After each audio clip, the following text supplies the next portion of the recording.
Hello guys, welcome back to my channel Harika అల్లరి పిల్ల. ఈరోజైతే క్యారమిల్ పాప్కార్న్ ఎలా చేసుకుంటున్నాను అనేది ఈ వీడియోలో చూద్దాం. ఫస్ట్ అయితే ఒక ప్యాన్ తీసుకొని ఇన్స్టెంట్ పాప్కార్న్ ఉంటుంది కదా, అది ప్రిపేర్ చేసి పక్కన పెట్టుకోవాలి.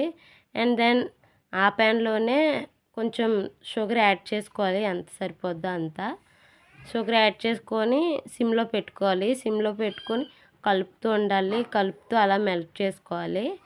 అండ్ మొత్తం షుగర్ మెల్ట్ అయిపోయాక స్టవ్ ఆఫ్ చేసుకొని మనం ముందుగా ప్రిపేర్ చేసి పెట్టుకున్న పాప్కార్న్ అందులో యాడ్ చేసుకొని సర్వ్ చేసుకోవడమే. మన క్యారమిల్ పాప్కార్న్ అయిపోతుంది. అండ్ నా వీడియోస్ చాలామంది చూస్తున్నారు, కానీ ఏ ఒక్కరు సబ్స్క్రైబ్ కూడా చేసుకోవట్లేదు. And please like, share and subscribe to my channel. And thanks for watching. Bye.